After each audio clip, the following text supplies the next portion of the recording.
Hey everyone, thanks for tuning in to another episode of the Cyber PMM Podcast, the only show dedicated to helping cyber PMMs fight digital chaos, cut through the hype, and do more with less. Let's dive in. Hey everyone, how are you? This is Dane, and today I'm joined with a special guest, Martin Naydenov, who is an industry principal at Frost Sullivan.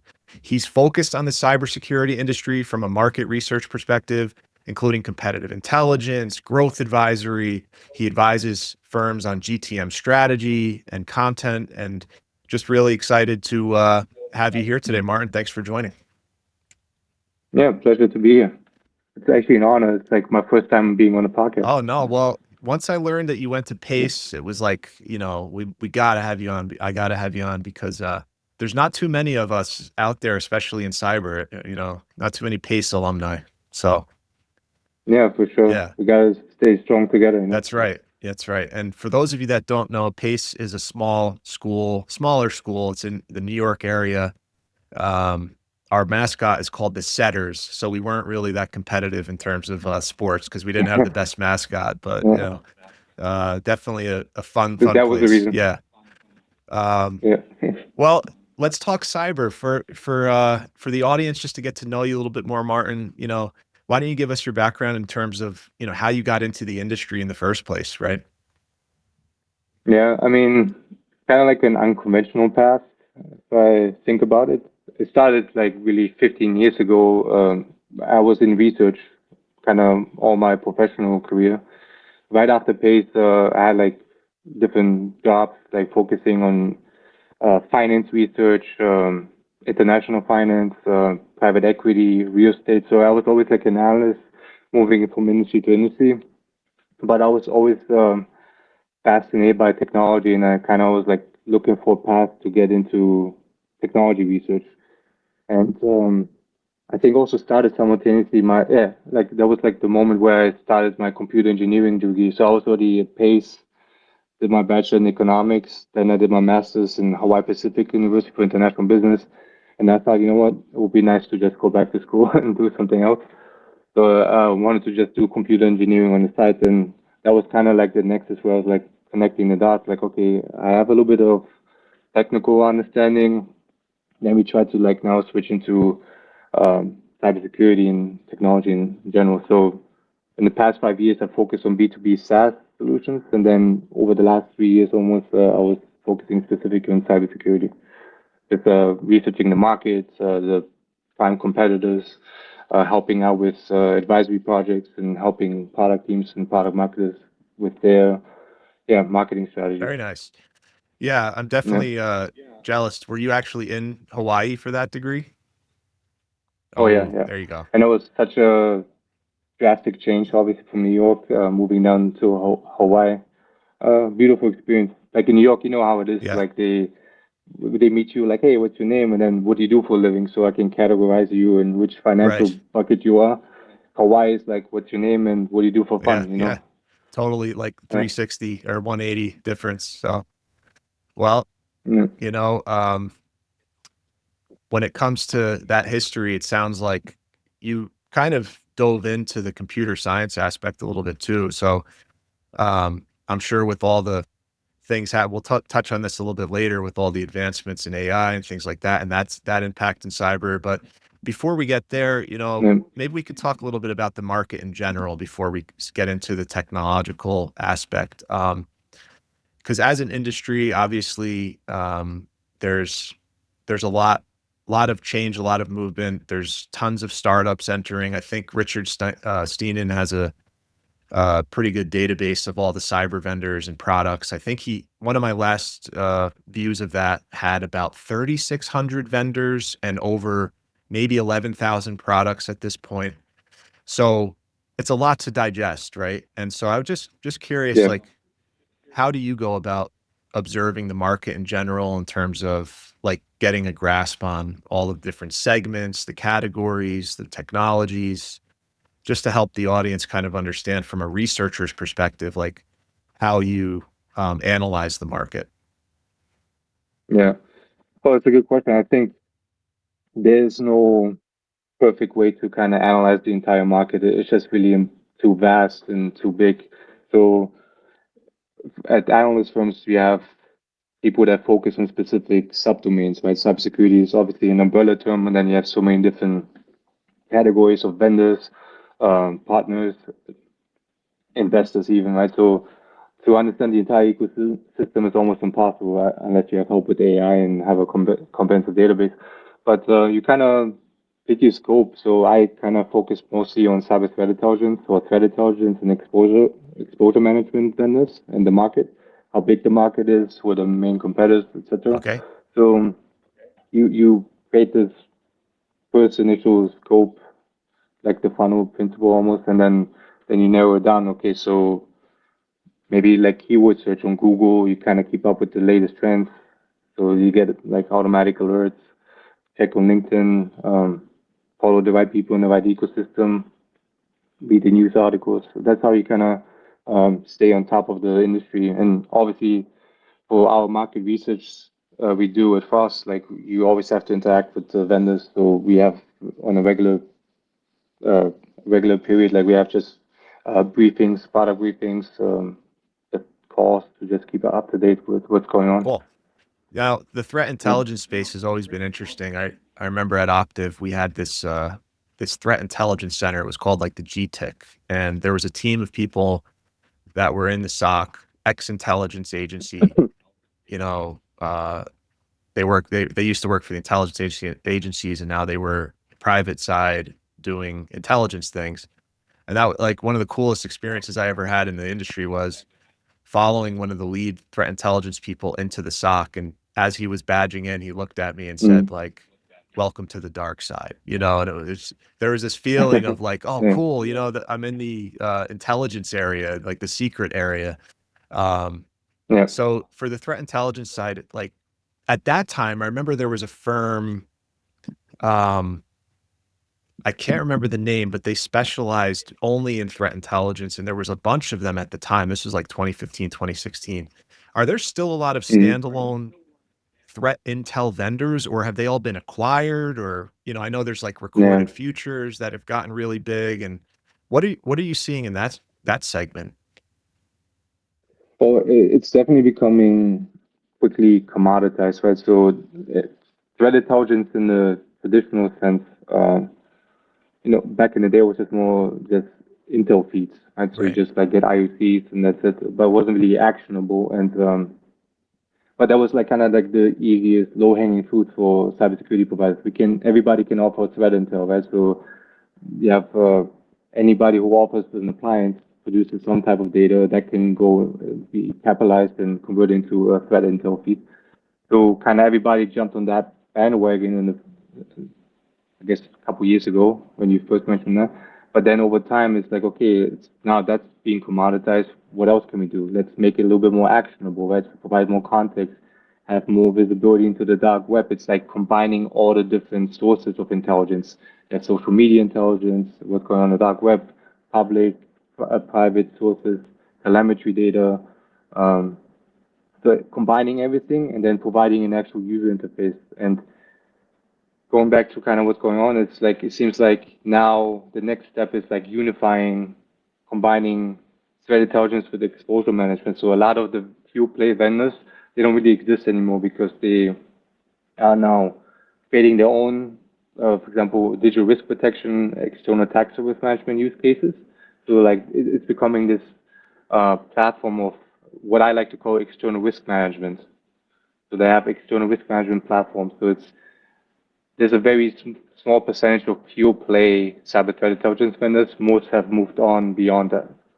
Right. Yeah. And those, when you say move beyond that, they've actually, I can't remember the case, but there was at least one platform one player in the threat intelligence space I know expanded. They added on additional capabilities to threat Yep. intelligence, and from that kind of base in the threat intelligence space have expanded into other use cases, right? So that's Yep. one way that they uh, have either graduated, so to speak, from just solely focusing on that segment, or the other way is acquisitions, I suppose. Um, or company may have folded. I doubt there's too many cases of that with all the rapid growth in the industry. But Have you seen any other kind of ways that these threat intelligence firms, I don't know, have changed or morphed into different segments? Like you said, external risk management. Is that Yeah. an official category yet, or is that something that you're kind of playing with? No, to take a step back, maybe it's worth highlighting what we mean by threat intelligence and how we view the market as a whole. Um, Threat intelligence is like any actionable information about threats targeting an entity, right? So that's kind of like an umbrella term. But then within that, you can look at it from the external view. So basically, what are threat actors seeing? How are you as an entity vulnerable? How can we exploit that? But then you have the inside out view, like you looking as an entity, an organization, look at the threat landscape. What are the biggest nation state actors, threat actors, right? What are they up to? And it's like now converging, like these two aspects are converging. So you have the traditional inside out providers that focus more on the threat landscape, what they're doing, converging and connecting to the external view. So you have external attack surface management combining. So let's say within that space, so CTI vendors, cyber threat intelligence vendors, focusing, let's say, on IOC feeds. And then you have tip providers, like threat intelligence platform providers that just aggregate everything, like all the different IOC feeds. And you can do on top of that, like some analysis and actually operationalize it, take action on the threat intel. And then you have digital risk protection was focusing on the dark web and protecting the brands of organizations because many times they're misused for something, right, for fraud purposes, etc. So this kind of proactive approach, that's what's called digital risk protection.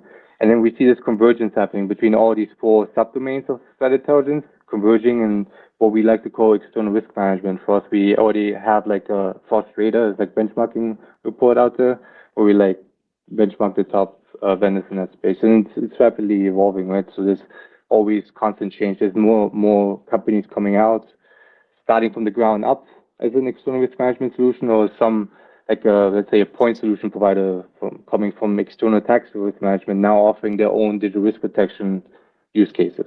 So they're all coming from different directions. Got it. Yeah, a lot of movement there. It's very Yeah. interesting, but certainly like an essential aspect of cybersecurity. I just in terms of threats, like I had a friend who fell for it was either on Facebook or somewhere else where another friend had called and acted desperate as though they needed like cash to be transferred immediately. And it was the same voice. And I think they used either a visual or something, but somehow the Yeah. threat actor group was able to mimic somebody in their network and knew who to use in that context and actually leverage that to get my friend to transfer, you know, a, a bunch of money because they thought their life was at risk or something. I can't remember the exact story, but are threats becoming harder to detect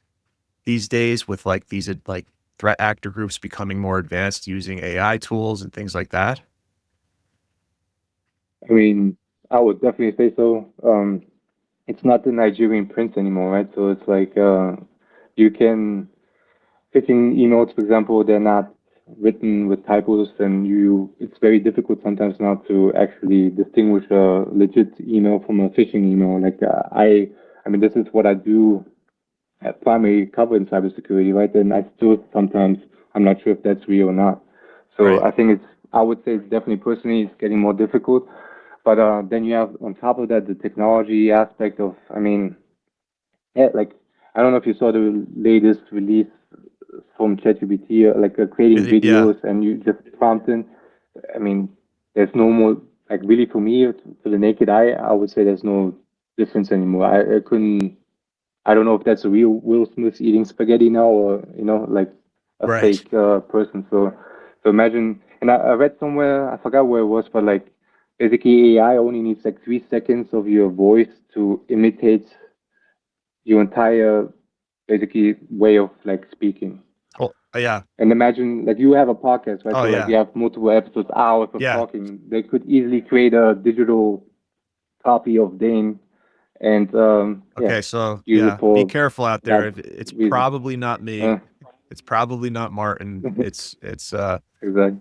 you know, it's so true though, because there's even this tool synesthesia or something like that where I I learned, there's some people you follow like either on LinkedIn or Instagram or whatever, and you think, wow, um, that was a really insightful, you know, thing they just said. And little did I know, because they later went back and said, I just use synesthesia. It's this tool, AI uh, Mm. avatar creator, where they Oh, are well, now publishing content on LinkedIn where it's not actually the person, it's an avatar of themselves that they just feed, yeah, and it's all done instantly, like very quickly. And they just feed it a script that was also generated by AI to give even podcasts, so it's becoming a world where that kind of truth detection is becoming harder and harder in the digital world. And so, like you said, we work in cyber, and like there's times where I see phishing attempts and I'm like, wow, that was actually pretty good. Um, I think the latest was like a Bitcoin scam. They tried sending me an offer. It was the yeah, leader of some coin. It was either Coinbase or somebody. It looked exactly like him. And he said, if you want to earn 0.003 Bitcoin, all you have to do is this. Nobody knows about it, but give it a shot. And I'm like, wow, I can't imagine how many people are actually putting in their wallet information and secret keys and all that because they think they're going to get a transfer from this leader of Coinbase or whatever. And so anyway, yeah, the threat topic has been very interesting, threat intelligence. So that's cool to know that you're looking at that space yeah. and you know, Yeah, and it's always evolving, right? You have to always keep up to date with the new type of threats because today they're using phishing emails, but tomorrow it's like fake video calls, etc. So that's I think the important thing about threat intelligence, right. like having up to date information on what's going And on. how do you, like for security analysts, make sure that's contextualized within investigations, like in cases as they're working through, so they get some detection within whatever tool they're using for that. And then it's like adding in layers of threat context to make sure that as they Yeah, yeah. progress through, right? So that seems to be a big uh, need right now too. Yeah, I mean, how do you effectively connect the intel to your organization, to your digital footprint, right? Why is it important to me, right? Because there's so much information out there, it's just noise, right? But how do you now take steps? How is it impacting me as an organization? What should I do? Prioritize the steps because there could be millions of steps. So, like, the important thing is like also to prioritize it by impact, etc. Right. Yeah, exactly. Yeah, Prioritization is key.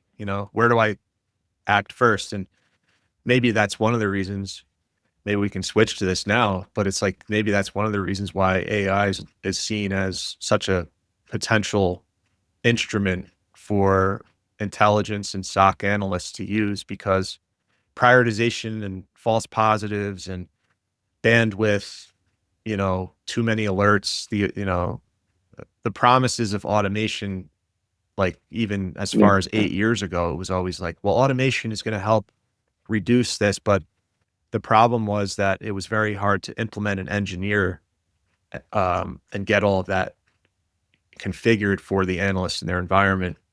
So now with AI, I guess the new promise of that technology is that it's not as difficult to implement AI to help analysts prioritize. And once we get it baked into existing tools, it's going to like change the game. So you can fight these threats yeah. on the defender side. It'll be like a boon for defenders. Do you buy into that? Like, or is that too simplistic? Well, I mean, there's no doubt about that. I think AI eventually will become very helpful for the security analysts.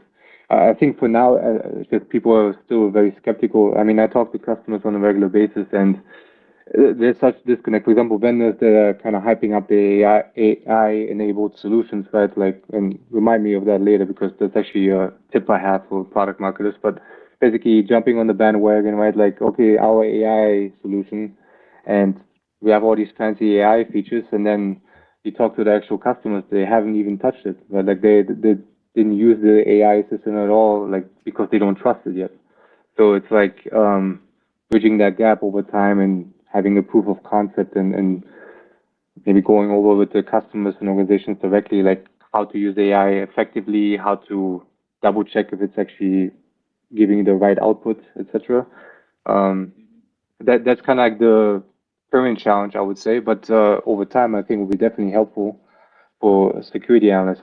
The question is though, to me, cybersecurity is always a catch-up game, right? So like threat actors, they're always going to be kind of one step ahead because they are the ones who create new type of threats, and organizations, all they kind of do is bridging the time difference between what new threats are coming to life and how they can take care of the vulnerabilities, right? Like before these threats can actually exploit any vulnerabilities. So, but it's always like going to be a step behind because we just learning. Okay, the threat actors are using fake video calls. Then the organization has to first adapt because it always takes some time, right? Like you cannot just completely start over with a new IT security stack or something. You need to kind of have whatever current solutions you have. You have to kind of slowly convert it into something else. Right. Yeah. No, that's why it's like cautious optimism and Yeah. treading lightly in terms of adoption and making sure there was always the story about even automation adoption. You have to take it slow because what if you automate and shut down the CEO's laptop during a board meeting or something like that, right? And you have to be very careful on the security side in terms of adopting technologies too fast. So it's going to be interesting to watch. I'm going to be watching this very closely. Um, I know a lot of people are working on it. There's probably going to be 10 more startups this year that come out, and um, but if you're a product marketer, Yeah. um, what's your advice for PMMs today to kind of wrap our heads around all the chaos on not only this innovation happening in the market, but also adopting AI tools ourselves to really, perform better. And so there's like a double whammy right now. As I just wrote about this week. It's like just one of these alone would be a lot to digest, but we're getting hit with both at the same time, which is the market changes and then our role is changing as product marketers. So any advice for us to kind of keep our heads above water out there in the market?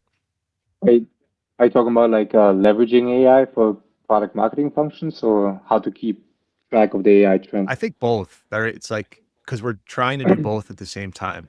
Um, so Yeah. you can start where you like. Well, I guess maybe keeping track of AI trends in general.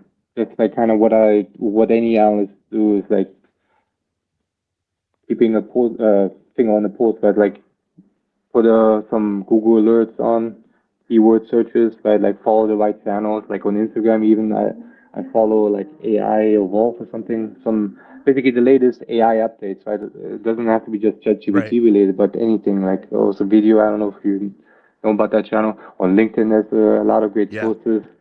Um, and yeah, just that's really all to it, I Yeah. would say. Like and because everything else, you can obviously read books about it too, but time is moving so quickly. Nobody has really time now to read a whole textbook on what the difference is between machine learning and or maybe like have a basic idea of the underlying technology, maybe, but don't get stuck in that learning mode either too much because then you lose track of actually what's happening That's a great point, on the other side of because it. like I was very tempted to buy, there was a book, Kip Huyen. She's like this leading expert in AI engineering. I'm not sure if you've heard of her, but she's written this book called it's called AI engineering or like build engineering AI Yeah, something. Yeah. yeah, But everybody was buying it, right? I'm like, oh, should I buy this book and like get up yeah, to speed? But I thought of, I'm like, by the time I finished reading that, like these models, changing, there might be something else that change. And it's like,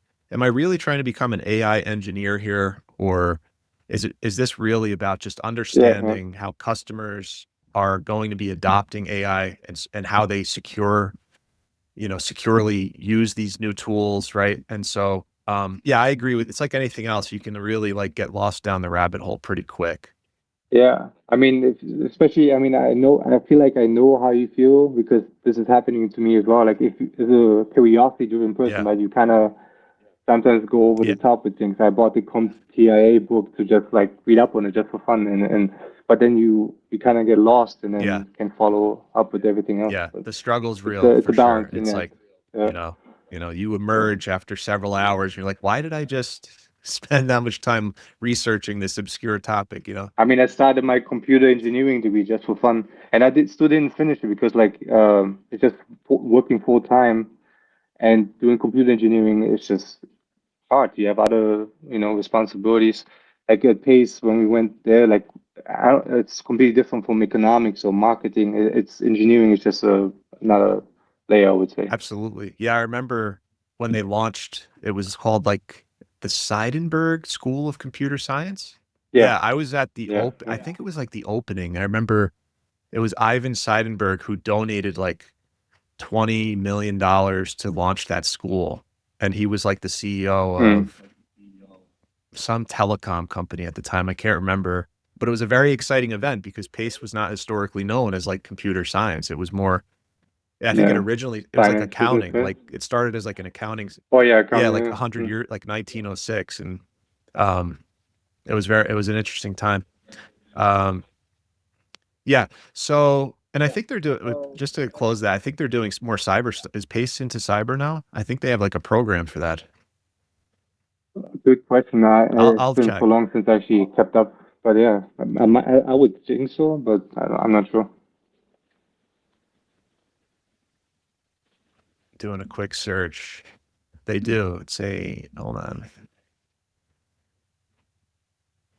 Yeah. MS and Cybersecurity MS Pace University. So Yeah, they yeah, are yeah. there at this point. So I mean, it makes sense. Like, why not? Like, I feel like every school needs to offer that now at this point. yeah, no, I wish I was into cyber then. I would have definitely jumped on board there. But okay, cool. Or maybe it's too late at this point because everybody's learning from home with the AI, right? Like, I know, right? you don't need universities technically anymore. It's So, true. It's real. Like I yeah, think somebody asked me a couple weeks ago, like, is it worth getting a degree in AI at this point, to look at future trends and prepare for all the changes coming. And I'm not entirely convinced. I mean, I think like yeah. it, So, because and it was somebody, I think it was the founder of DeepMind I saw in a video this week said, like, how do you write a curriculum for a computer science degree that's going to be completely upended in the next 3 years? And yeah, um, yeah, it's a valid question, right? And I think you're going to get more benefit. And I encourage everybody watching, like, just go sign up. These tools are all basically free to try out. A lot of them, a lot of these AI tools, you can code an app using Cursor or Bolt.new or, Replit, and you can go in there and try it out. And you can just like test it out and see what it's like to build an app using AI for free. And at a certain point, there's a limit. But um, anyway, I'm going off on a tangent. Um, yeah. Sorry. so let's get back to the GTM aspect, right? Because I know you said you're doing GTM advisory, right? And that range, you said you're dealing with customers on your side all the time. So that includes both startups, mid-size and larger vendors. So I'm curious to know Yeah. like how those interactions are going on the GTM side and what the most common problems you're solving together are, and what kind of help you provide them. Yeah.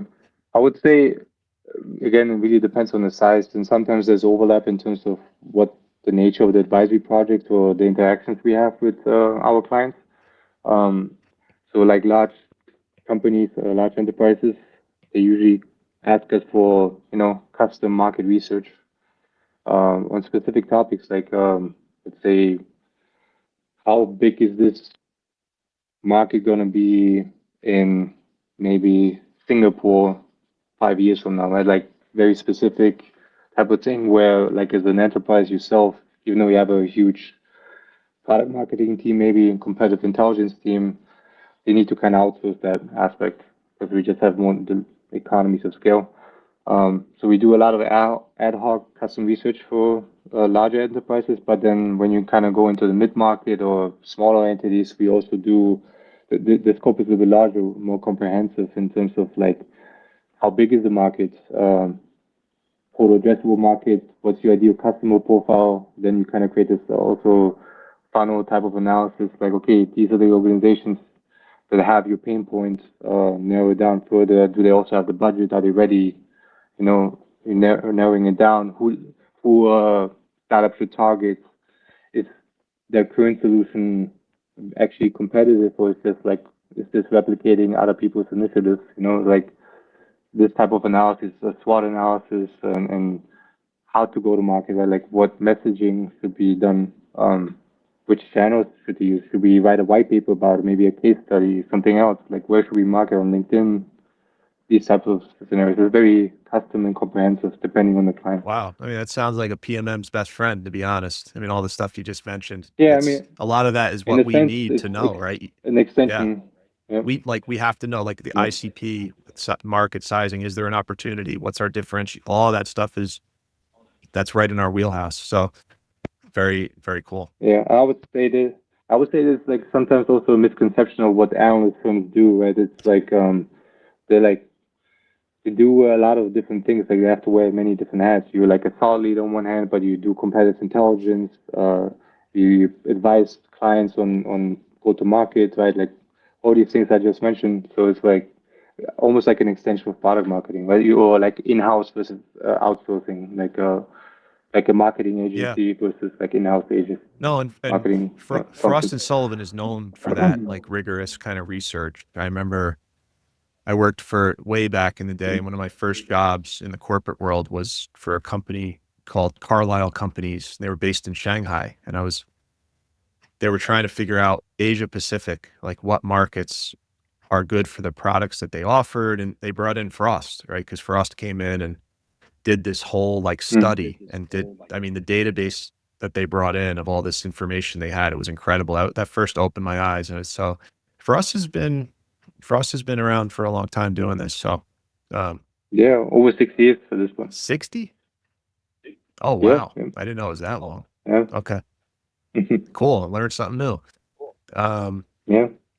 And then, as you mentioned too, right? I was curious about this content, like, and I'm very familiar with, you sponsor a report with a analyst firm and usually the benefit there is it's official, right? It's like this research was done in a professional way, validated, by third party. definitely brings a lot of credibility when you have third-party reports and things like that. And it's also one of the top ranked types of assets, as I understand it, for buyers, because they do the trust factor, right? They're like, oh, but one thing I'm wondering, right, is buyers today are using LLMs more and more to like research and shortlist. And so before they even contact a vendor or show interest at all, they already have so much analysis and information that's coming into their LLM, like through comparison tables or whatever else. So have you thought about that aspect at all? Like, what's your kind of take on that? Yeah, I mean, this is a really good question because I think about it all the time. Like, basically thinking, do I still have a job tomorrow? You know, right. Because like, yeah, with the power of AI, ChatGPT, I can now type like, give me a comparison of the top EDR vendors or top cloud security providers, right? And list them in this order by this feature, etc. Like, you can really just compare in any shape or form, right? Like, to give you some decent output. What I would argue is that I think it's still the information you can get out of it is still going to be kind of limited to the public information you have available, right? Like it's not going to be really too much insightful sometimes. Like to give you in comparison, because like analyst firms, they do have this unique vantage point, right? Like a perspective, because let's say a cybersecurity vendor, they can do their own competitive research. They can look at public filings, etc. They can like maybe download like a free demo or something, or look at a YouTube video of how the product looks like and etc. But that's only a perspective from the outside, right? You still like to really understand like how competitive you are. You need to kind of see like how many customers do they have, a company, what's their roadmap look like, what they think of the points of differentiation. Um, all these different aspects come in, and also like the revenue figures. Like I think it's kind of underestimated, but like or like any KPIs, not just revenue figures, but specific data points that vendors give you during market research process, right? Like analysts have this whole entire holistic perspective where they can really provide insights. And AI, I think, is good at aggregating a lot of public information, but would you 100% trust it to really now direct your operations and strategy for the company, right? Like I think you still need that inside view almost. Like that makes Yeah, sense. absolutely. I think, you know, that's Yeah. that's similar. It's like, you know, I'm still not at the point where, while if I write an article or anything like that, and I'll ask ChatGPT or Claude and I'll say, hey, you know, does this flow make sense? Things like that. But I'm not going to take a AI generated output, publish it without looking at it and trust that yet. And there's no way. You never know what it's going to put I mean, together. yeah. And the funny thing is, like, so I mean, I use ChatGPT myself, Yeah. right? Like to kind of get a first glance of what the public thinks of what the perception is of competitors and how they rank Hmm. to each other. But first, I know that's kind of not true. Certain things are not true. It's just really straight out lies or imaginations, hallucinations, Right. right? But then also the the output it gives you is very vague. It's like, and it brings you back to the bandwagon, buzzword bandwagon, because like ChatGPT is aggregating from the public Right. websites mostly, and using the marketing lingo. The same thing is like, well, we have 100% threat detection rate, or like things like Yep. that. Like, and that's the output. Like, if the input goes in, the output comes out, right? So that's ultimately, I think, where I think analyst firms do have a future Absolutely. also. Yeah. Yeah. Like that's like the number one thing I'll train, and I'll be like, kill the jargon. If I see jargon, I'm switching to Yeah. another LLM or something like that. And sure enough, they still use it. And, you know, it's like every sentence starts with, in today's rapidly changing cybersecurity landscape. You know, it's like, come on. But yeah, Yeah. it's definitely interesting times. So, um, well, do you have I always ask every guest advice for PMMs, right? Because and you know, as I think about Yeah. the term PMM, I've thought about this a lot lately. It's like it's really anybody bringing complex tech to market, and a lot of people are involved with that. It's like if you're an engineer building a product, you don't. They might not even have they don't have a PMM. It's just them. They are the PMM, but they're also the builder, the developer. So it's like anybody that's bringing complex technologies to market is kind of like who I envision is listening and trying to like pick up insights on how they can succeed in such a competitive and chaotic time. Um, so I guess that's kind of just a frame, like how would you Yeah. help Yeah. us? It's an Yeah. ecosystem. Yeah. Yeah. Um, I guess like first point been kind of touching upon is like the buzzword bandwagon. Like, don't give into the peer pressure, right? So if all the competitors in your domain, let's say for cybersecurity solution provider for product markets directly, but also for the entire product team, right? Like and salespeople as well. Um, don't give in to the peer pressure. Don't just use again the bandwagon buzzwords like AI enabled, actionable intelligence. That's one thing, like a personal example I can think. So when I first started in threat intelligence, I didn't really know much about what threat intelligence solutions are, right? So I kind of had to like learn really from scratch what threat intelligence is. And really, after 20 briefings, I still had no idea what threat intelligence is because, There it or what is. their That's a solutions perfect do, example. because Yeah. it's just like, well, like I try to understand, okay, it seems like every solution is offering threat intelligence, but how is it different? Why, like, literally, like, how are people competing. And that's almost every vendor would say like we have actionable intelligence. That's how we different. And this is like literally every vendor is using that language in their marketing lingo, the term. And it's ironic because like the term intelligence itself, like threat intelligence, is actionable information, right? Like that's the whole entire thing what it's supposed to be. So it's like water is wet, Yeah. right? Like, thank you. You're not saying anything right now, right? So that's like one example I would like to use. I love that. Uh, AI-driven security solutions. Also, maybe what do you call it, like next generation? This everything is next generation. Really focus, like for example, like next generation firewalls or next generation data loss prevention, anything.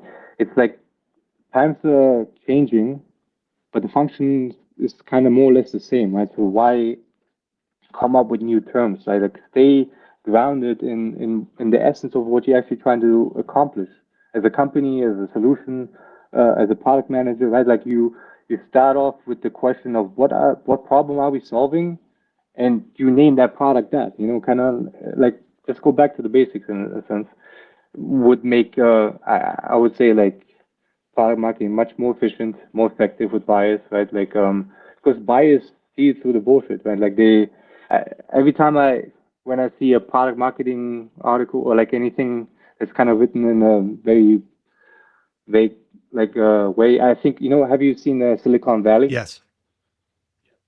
The TV Yeah, show. I yeah. always think of like what's his name?